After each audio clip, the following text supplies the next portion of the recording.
তো আজকে আমরা কথা বলতে যাচ্ছি এমন একটা অ্যানিমেকে নিয়ে, যে অ্যানিমেকে মাস্টারপিস বলা হয়। এই অ্যানিমের নাম হচ্ছে ডেথ নোট। এই অ্যানিমের মেইন ক্যারেক্টার হচ্ছে লাইট ইয়াগামি, যে একদিন একটি ডেথ নোট বা নোটবুক পড়ে পায়, যার নাম হচ্ছে ডেথ নোট।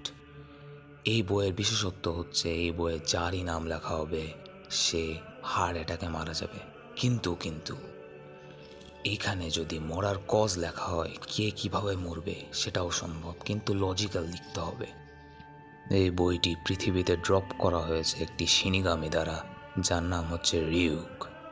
সত্যি কথা বলতে গেলে অ্যানিমেটা দেখার পর আপনার মন থেকে শুধু একটাই কথা বের হবে, আর সেটা হলো what a masterpiece, just I watch. এই অ্যানিমেটার অ্যানিমেশন পুরাতন হলেও এটাতে যে আপনি থ্রিল ফিল করবেন, যে সাসপেন্স ফিল করবেন, সেটা অন্য লেভেলের। তো আমি চাই আপনি নিজে যে অ্যানিমেটা দেখে আসুন।